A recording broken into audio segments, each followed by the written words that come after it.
All right. We're here with Tanner Sewell. He's a head coach, a club coach, and a just started a recruiting service called villagecoaching.com. He's originally from North Carolina, from the Wilmington area. I've heard you say that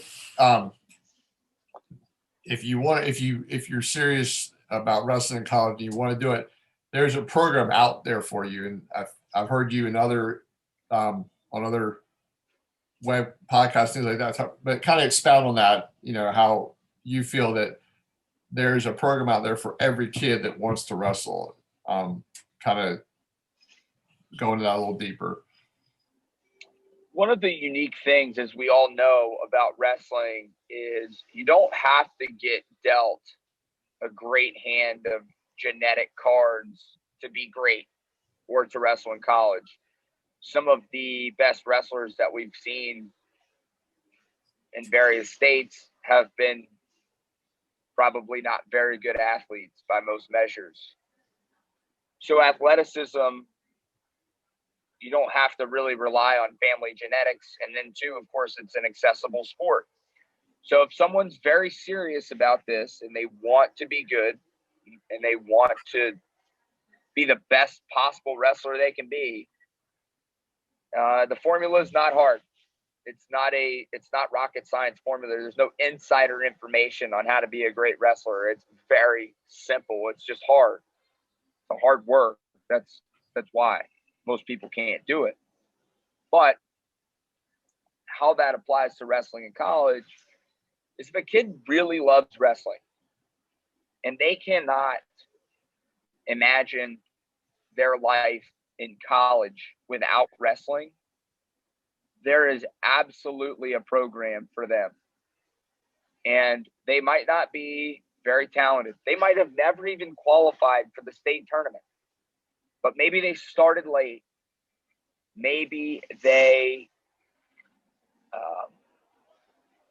maybe they're just finding their groove. Maybe that biologically they just are a late bloomer, that they didn't hit puberty until later. If they really love the sport and they're committed to that and they live a halfway decent lifestyle, the levels and opportunities that exist collegiately are incredibly unique. Whether it's the NCAA, which is an amazing opportunity, and there's several programs, whether it's at NAIA level or Division III level.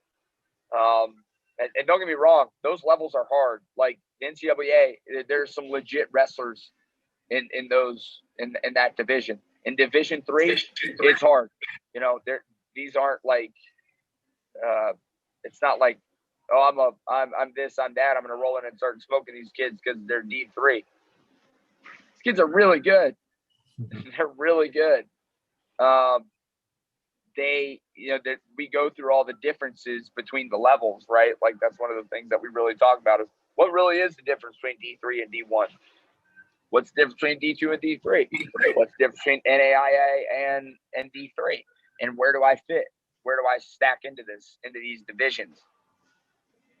So a lot of it's about focusing not so much on the wrestling, but focusing on where's the best possible school for me. And then it typically really falls into place from there. And that's what the objective of Village Coaching is we say, we're going to help you find the best fit. So we take a lot of kids, if the kid comes to the table like, I'm D1, I'm only going D1. I'm like, well, that's not our objective. Our objective is to find the best possible fit for you. That might be a D2 school. It might be a D3. It might be an NAIA. But we want you to be where you're going to be happy and where you're going to thrive and have an amazing college experience doing the thing that you love most, which is wrestling. Where can they find your service online? How can they contact you? They can go to village-coaching.com and just schedule a call with me, a free call. It's 30 minutes. It's super easy to schedule. You schedule it, you get a Zoom link in your email, and we talk for 30 minutes. I answer any questions that you have. And again, you don't have to use the service afterwards if you don't want to. It's just one of my ways of saying, hey, look, I want to help. I want to give back. Right now, the way the pricing structures and all those kinds of things are just an absolute steal right now.